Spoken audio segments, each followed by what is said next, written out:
that lets you get in touch with all your members, view some reporting data, pull some exports, etc. So I'll do my best to keep it short today. I will share at the end of the call all the links and the help articles that you might need, or the information to get in touch. What you'll need to initially do, as soon as I share my screen, I'll show you, is you'll be sent a join link to create a community. So the community will be the hub of your profile and your business. So this is where you'll be creating activities from. This will also be where you'll get all your reporting and information.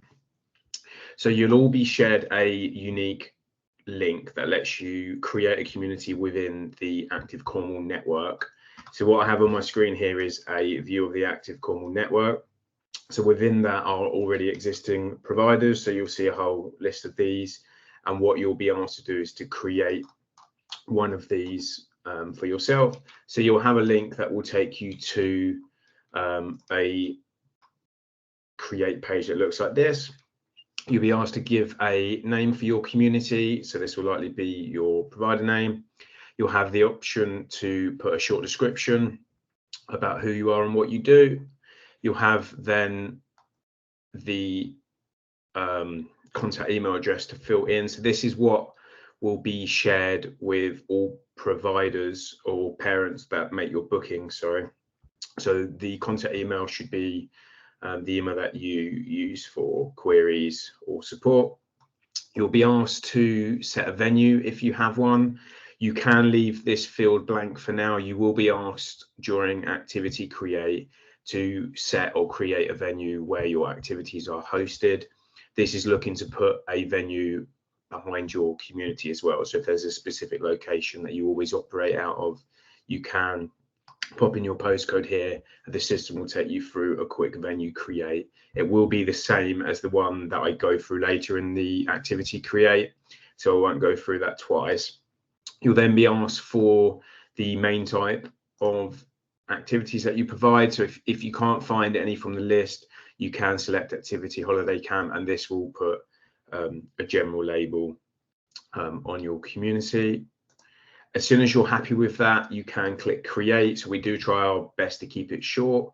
As soon as you've created a community, you will then land on the community homepage, and this will give you another opportunity to add a little more information, check your settings, add a community image and a logo. So I won't create right now because this is on the live site, but I'll take you to a community home. So as soon as you've completed this page, you will be taken to the homepage. Prior to being able to create, you will be asked to create a Playwaze account. That will ask for your name and your email address, and then it will take you through in the same journey to the create. So I'll make sure that that link's shared after or at the end of the call. The community homepage will look something like this. So this is a test, a demo community, but what you'll find is the communities are all set up in the same structure. So as soon as you've created a community, you'll have the ability to edit a banner image. So clicking the little photo icon will allow you to upload a banner, and the same will happen for the logo. So try your best to update these. These can show on the Active Cornwall finders. So your activities and your communities will show at times when parents are looking through the sessions, choosing which ones to book. As soon as you've created the community, it is a good suggestion to click this blue little settings cog here, and you can view the settings behind edit. Again, this will let you edit your name for the community. You can update or change your location again if you've made any mistakes in the description, and you can add some more information. So if you have a contact phone number, a website, you can link your social medias. Here, you will need to put in all of these fields complete web addresses, so they must start with www. And the system will then redirect these. The most important ones will be the email address that you can't skip. And then you can familiarize yourself with the privacy and security settings. You do want to leave the privacy as public. So this means that for anyone to make a booking or join your community, they will just need to complete the mandatory information that's requested for the active Cornwall network. As soon as you put a password or an access request on, that makes it ever so slightly more difficult, and especially because your sessions are on Finders, leave the setting to public. This demo stays private, so we can prevent unwanted joins. And then you can hide member names, which makes sure that parents or non-admins can't view the names of other members. So you can choose to hide the names within your community if you'd like. And you want to leave allow anyone to post to the newsfeed unchecked. The newsfeed I'll go through in just a moment, but that's a feature that allows you to post to all your members. So anyone who's booked or joined your community before, you do have an additional option to send them custom newsfeed posts. So once you're happy with your community, you will have a few features that should be automatically turned on. So the newsfeed being one, will give you the option to message anyone who has joined your community. So as soon as anyone's made a booking or joined, you will see your member count increase. You'll have the option here to create newsfeed posts. So this can be a really good tool to try and engage anyone that's previously booked in a previous delivery period, or if you have an important update to share with everyone in the community. You'll be asked to pop a title on the newsfeed post, select an image, and then you have the option to add a description or a body to the post. So you can pop hyperlinks in here as well, so links to websites or other pages if you have more information. And then you can choose who you'd like to post to.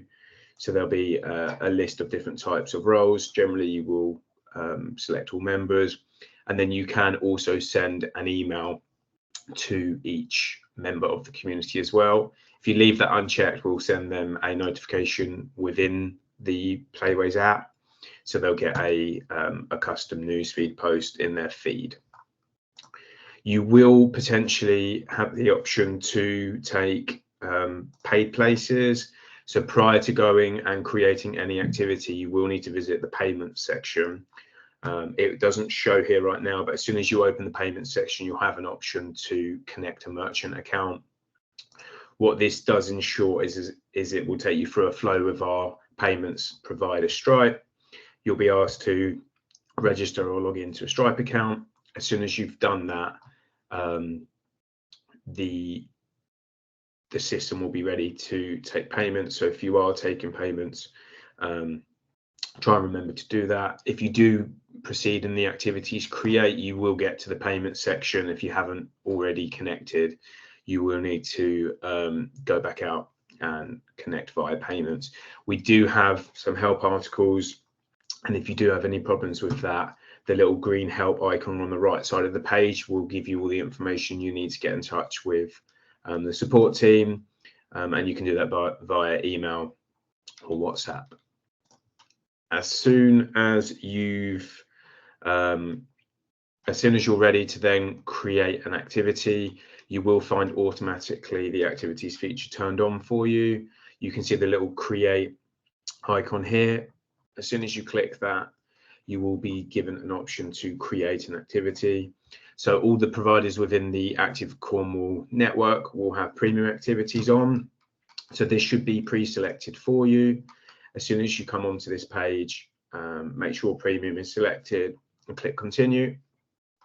You'll then have a question like this: what type of activity is this? All of your activity camps are going to be in person. So this will ask you to set a venue at a physical location. We do have other users who will run virtual live stream sessions or pre-recorded sessions on demand. You want to select in person here, and this create flow will take you through all the steps needed to get your activities online. Prior to coming to the flow, you you might want to bring with you some promotional images. So again, you can attach images to the activity. You can give the activity a name, and you can select the type of activity that you're running. So if you don't have a specific type, so if you're running a football camp, you will find football in the list. Again, if you can't find a specific type, you can try typing a few options. You do have the option to select activity holiday camp. The description for your activity is one of the most important parts of the activity setup. So this is really useful for parents.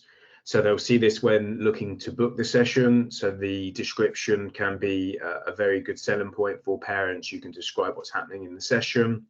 The description is also included in all booking confirmations. The confirmation will be sent via email. So it's likely a description that parents will come back and read through again. So you can put important venue information on here. The description again does allow you to link text. So if you pop a hyperlink or URL in here, the description will, when it's sent, allow parents to follow those links. The next part of the flow, the system will give you an opportunity to host or link a video. So if you've got short promotional videos that you already have on YouTube, or if you have content that you'd like to upload, you can also upload a description in addition to the activity image. So the finders and the activities on the site will show the videos prior to the activity image. So again, it's another great way of showing what you do, what your camps look like. So if you do have YouTube links, feel free to pop them in here.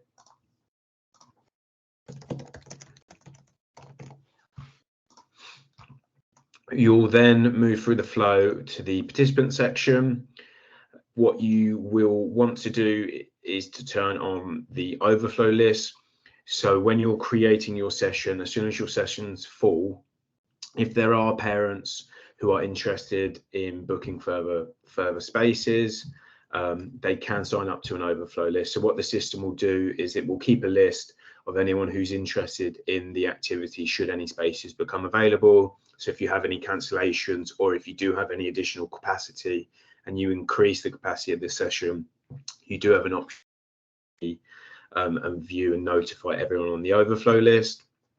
The next setting will allow you to notify automatically anyone on the overflow list when a place becomes available. So should someone cancel, the system will send out a notification to anyone on the list saying, hi, there's a space available, would you like to book it?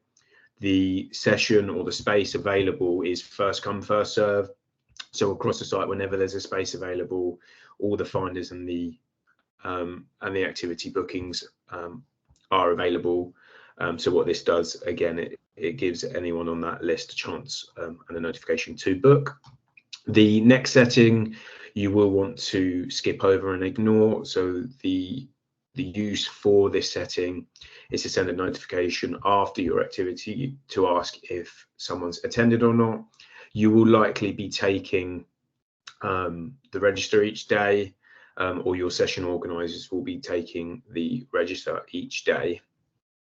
So you'll leave this one unticked, and I'll show you how to administer the registers as soon as the activity is created.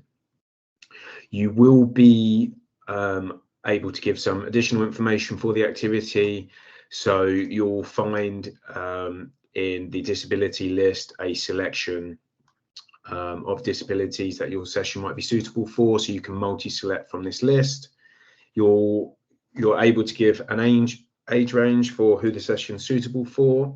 The system doesn't enforce the age range. This does act as a guide, but the sessions will promote and display who the session is suitable for. The ability level generally is weighted towards sports sessions, but if you are running sessions of a certain level, you can choose from this list. And again, if you're running a gender-only session, you can also list your activities based on gender as well. The Fifth step in the create flow is the activity schedule. So this can be one that is potentially quite tricky at times. If you do make any mistakes with your schedule, as soon as you've created your activity, you can go back and edit the schedule, or you can cancel or remove dates. The schedule for Easter I'm not completely aware of, but you'll likely run your activity day on or across multiple days. So you'll want to select a repeating activity. This will let you create in one flow a number of bookable activity days. If you are only running one day for an activity, you can select one off, and the blocks allow you to offer bulk bookings for activity schedules. So it's best to use the repeating schedule.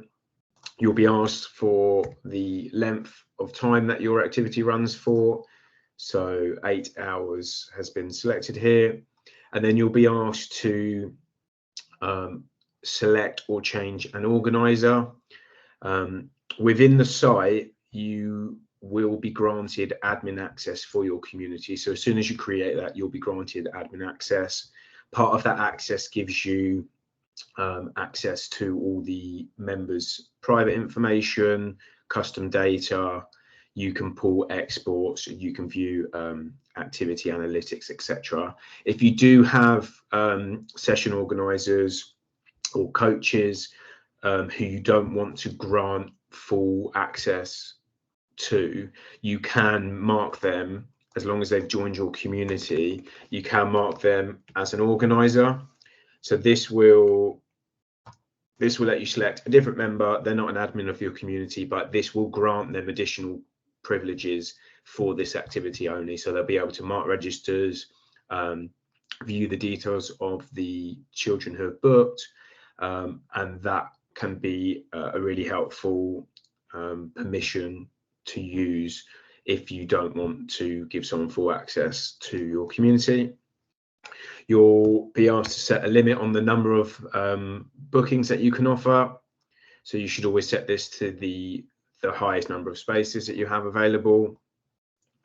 And then you'll be asked to add or create a venue. Most of you at this point won't have a venue. So during the flow, you can click Find and Create a Venue.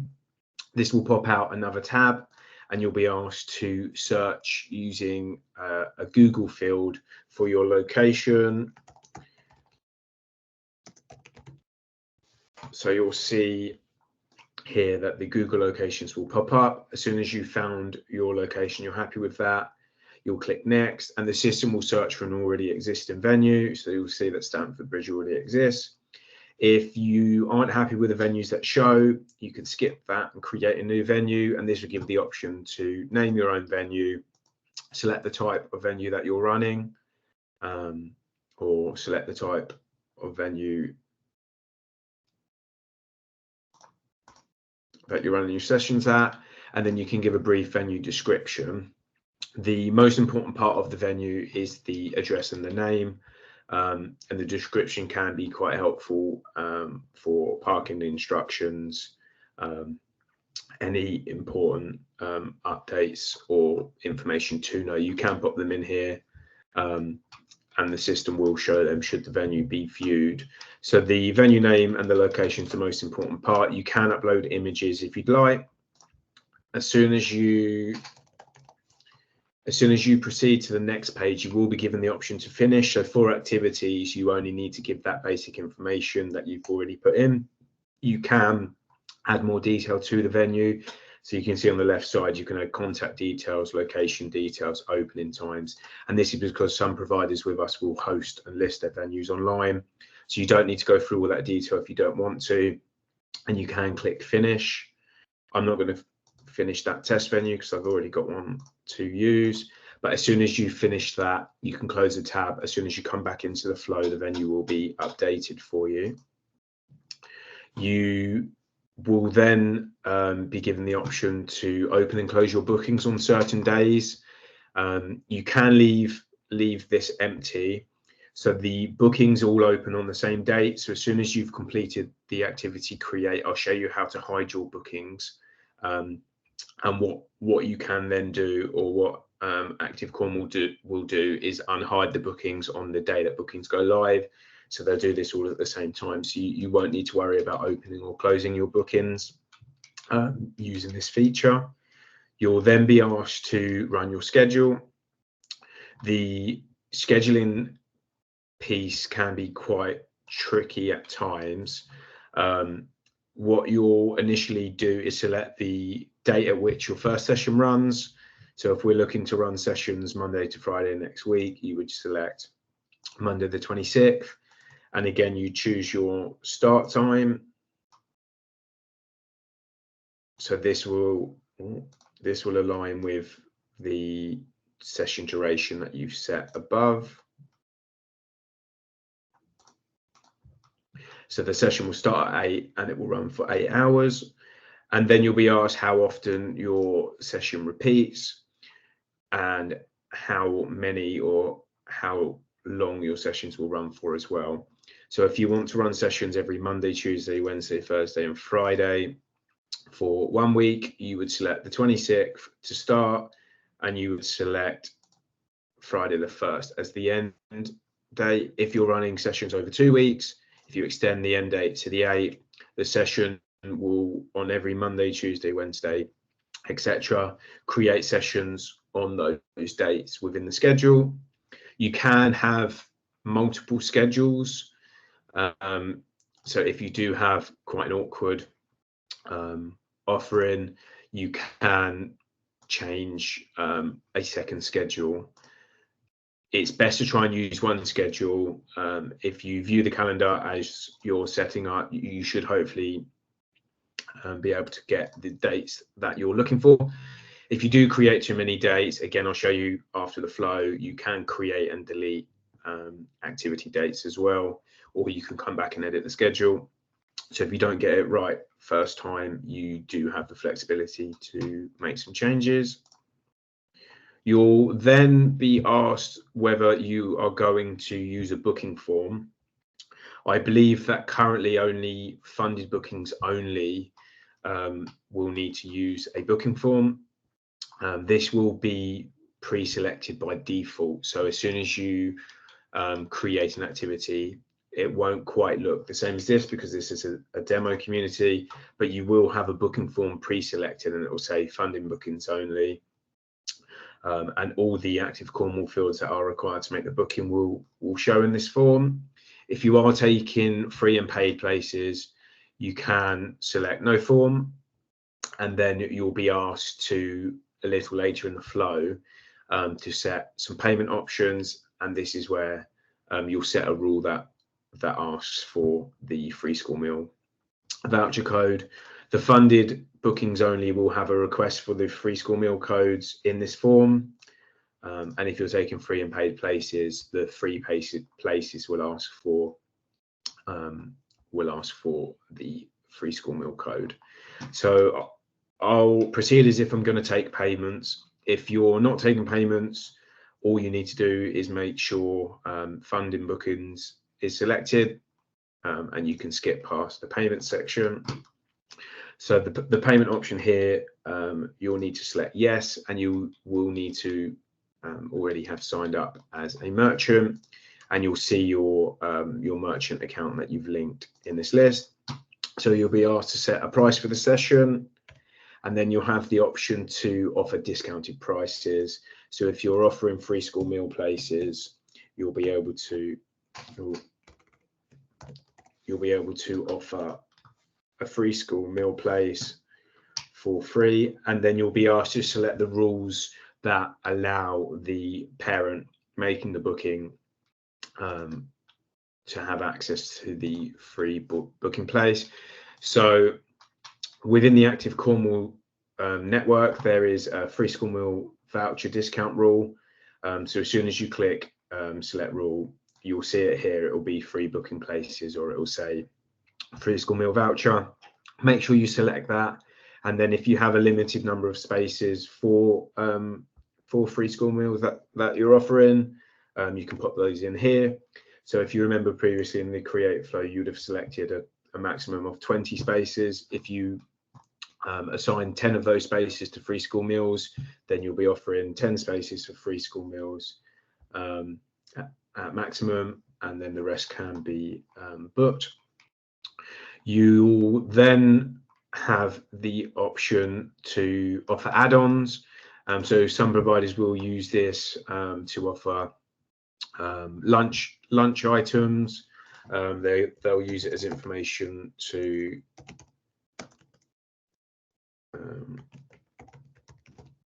count lunch items. So or what you can do is offer for free, or if there's an additional cost, you can add that. But you can offer add-on items, and if there's a limited number of these, you can put a limit. And what that does, when booking a session, each day the parent will then be given an option to book a lunch sandwich or a lunch baguette. If there's a price associated to it, you can charge. If you are running free and paid places and lunch isn't free for the paid children, you can put a price. And again, similar to the reduced price, you can offer a free version of the add-on as well. And again, you have to select the discount rule that will allow them to be eligible for that add-on. So you'll see here that you can offer lunch sandwiches to anyone for £4, and you'll additionally offer anyone with a free school meal voucher the lunch option for free, as long as they've given their free school meal voucher code, which this discount rule will ask for in the booking flow. As soon as you're happy with your payments, you can proceed. You will then have the option to use QR codes. You won't need these to run your activity, so all parents will get a booking confirmation, and you'll be marking the register on the site. If you do turn QR codes on, parents can receive a little unique booking code that you can scan, and it will mark the register for you as soon as you scan that. I would advise leaving it off initially. And then you have the option to send some activity reminder notifications. The most important one here is going to be a booking reminder. So this is sent to all parents who have made a booking one day before they're expected to arrive. And this will just remind them of their booking that they've made. Booking prompts are sent to anyone who's interacted with the session but not booked before. So a lot of our other users will use this if they're looking to book weekly training sessions. Then the system will automatically send you booking prompts. You can leave this. It's likely that the system won't be sending booking prompts for your use case, but the booking reminder is really useful to remind parents that they have a booking coming up. And again, if you have set a different session organizer, you can also remind them to track your attendance or the register before the activity begins. And so you can use that reminder there. As soon as you set the reminders, you'll then move on to the publish page. You want to publish this only to Playwaze. The system does allow you to promote bookings further afield, because all of your bookings will show on the Active Cornwall activity finder, and within Playwaze you will only need to publish this to Playwaze. And as soon as you've selected that, you can finish. I'm just now going to skip to a completed activity. I haven't got eyes on the chat, so I don't know if there's any questions, but if you do have any, I can either answer them at the end, or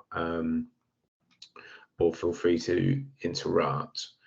As soon as you've completed the activity create, as an admin, you'll have a view similar to this. The first thing you will want to do is to hide your activity. So behind the little settings cog, you will see a hide all option, and this will allow you to hide all your activity dates. So the session is currently hidden from users. It means that you as an admin can see this, and users and activity finders, searches won't be displaying your activity. And then as soon as bookings open, these can all be unhidden at the same time. And then parents can make bookings. The homepage of your community will hide the activity. So if you change the filter to hidden, you will see the Easter activity that I had open on my last screen. You'll see that hidden. If you have made the first activity and you hide it, you will see no activities in this live section as well. And you can just click the filter button there, and you'll need to change the state to hidden. As soon as you've hidden your activity, you will then want to likely double check the schedule.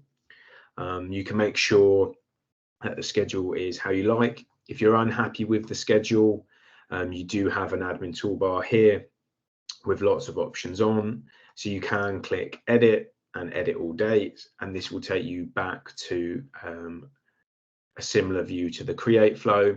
So again, here you can change the activity image, you can change the name, the description, the type, and again, if you've got the schedule ever so slightly wrong, you can change it here. You will want to read the big red warning there.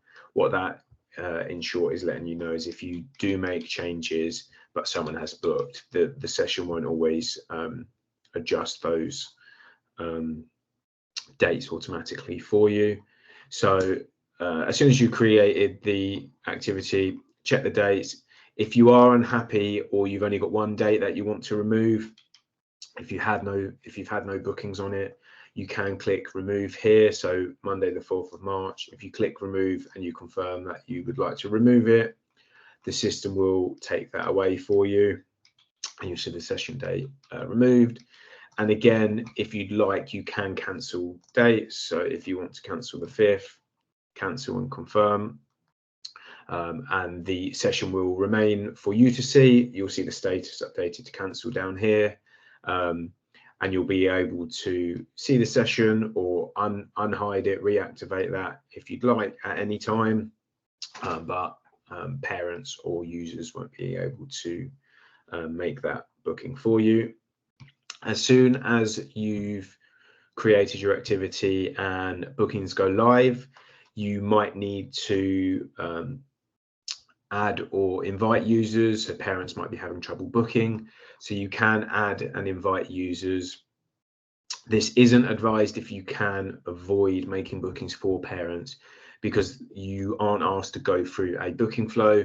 So when you add a member, you will need to additionally then add all their custom data or the mandatory information that's required when booking. So you'll have the option to add and invite members, and this search will allow you to search for anyone who is within the Active Cornwall network. So if they've engaged previously, if they've made winter bookings or summer bookings, you'll potentially be able to search for the member and they'll show in the list. If you search their name, if you find the user that you're looking to add, you can click their name and click add without charge. As soon as you've added them to the date, you will see them in your bookings, and this is where you would then want to add their information. So you would need to click on their profile and you'll be given a members information page. So you'll see a similar view to this. You'll have Active Cornwall and you have all the fields that Active Cornwall request. So you'll be able to come here and you can add the emergency contact information, contact details. This will all be requested in the booking flow. So if you can, it's always best to try and guide parents to the booking flow. Again, if they've got any issues when booking, they equally can get in touch with us. We're always happy to lend a hand there. But if you do add a member, you will need to add their information after that. So as soon as you've updated the fields with the relevant information, you can click save and that will be saved onto the member's profile for you.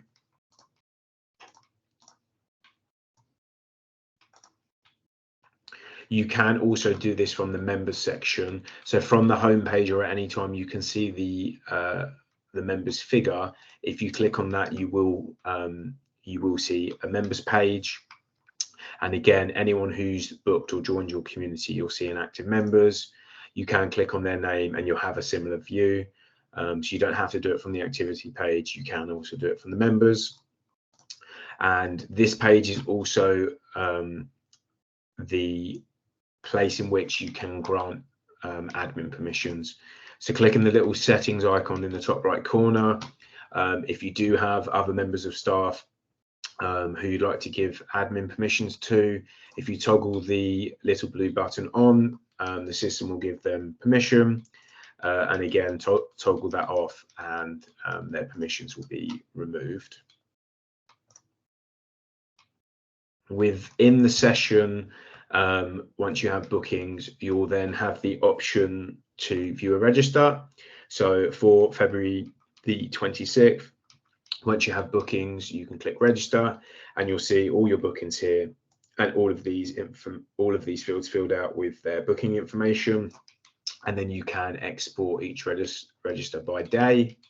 If you are taking the register in person, or you just need access to the register online, if you have this open on a tablet and there's too many fields for your liking, you can hide certain fields that aren't important on the day. So you might not need to know a parent's email address. So you can hide that, and you can leave emergency contact details there. And what the system will do is it will just hide those fields for you in the list. So you can, if you want, export your bookings each day. As soon as your activity session has passed, or during the day, you might want to mark the register. If you view the list of booked individuals, so I think I've just booked on the 5th, you can select everyone who's attended from the booked list. And if you then click the attended button, we'll update the status, and that will then show the user as attended for that day.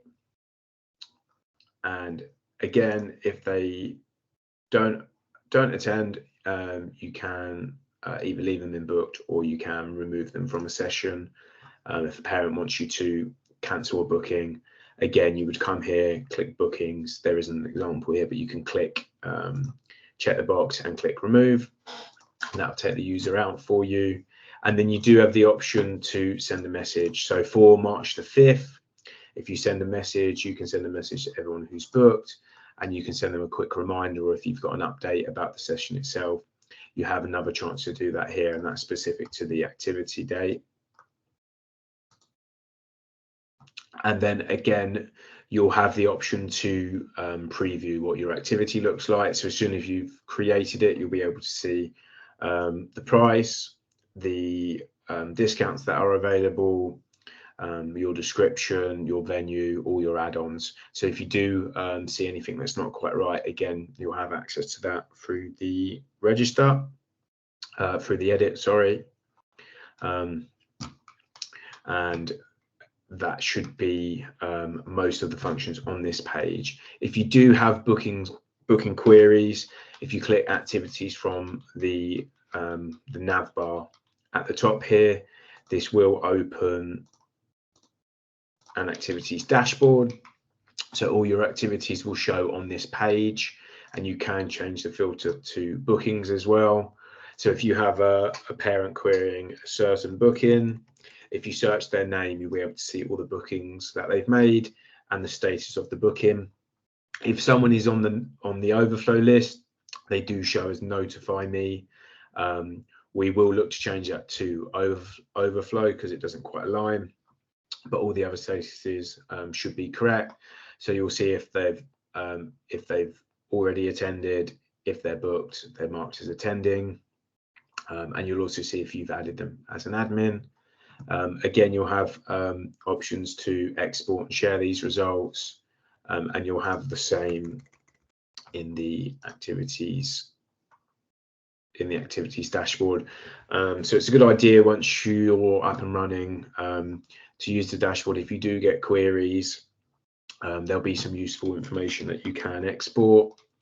Again, you'll be able to click on the reporting feature, And here you can download activity reports. So if you click activity reporting, you can report within a date range. So if you want to see all your bookings for Easter, pop the dates in here, and then you can click go, and then you'll have an option to export an activity booking report or an activity report.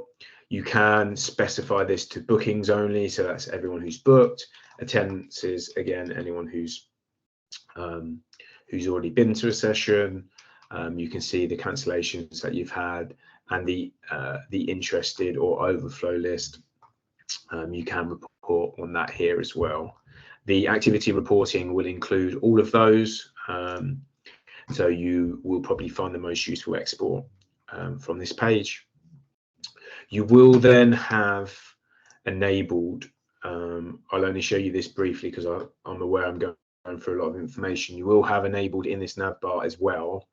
Let me see if I can show you from the network. You will have an analytics offering as well. So your community will have a similar view to this. So this is an already existing community, and you'll have some really useful information here of the number of bookings that you've taken in a time period, the number of cancellations. You can see your bookings by age, breakdown by genders, your most popular activity bookings, how many places have used free school meal vouchers, how many haven't. And there is quite an extensive array of supporting knowledge-based guides here. Or you will also have contact with the support team should you need it to explain this.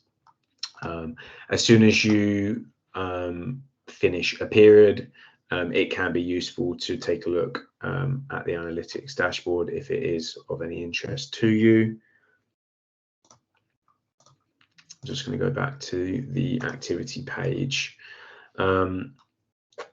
I think I've been through all of the features that I wanted to show you guys today. I know there's a lot of information, so I don't know if Kelly, you think I've missed anything. If not, I'm happy to answer any questions, or I can make sure that you guys have the correct links to go away and get started. If you have any questions, then you can always get in touch using Need Help via support. Thanks. So looking at the chat, it doesn't seem that there are any questions in there at the moment. Thank you everyone for coming. If you can upload to Playwaze by midday on the 28th of Feb, so that we can check everybody's settings before we go live on the 4th of March, that would be brilliant. So that's the 28th of Feb is the deadline. We'll send out the link for you to set up under our network tomorrow. I think we'll send that out. And if you do want a copy of this recording to refresh your memory at any point, do let us know. But that's it from us. Thank you all. And thank you, Ryan, for doing that. Thanks, everyone. Thank you. Thank you. See you later.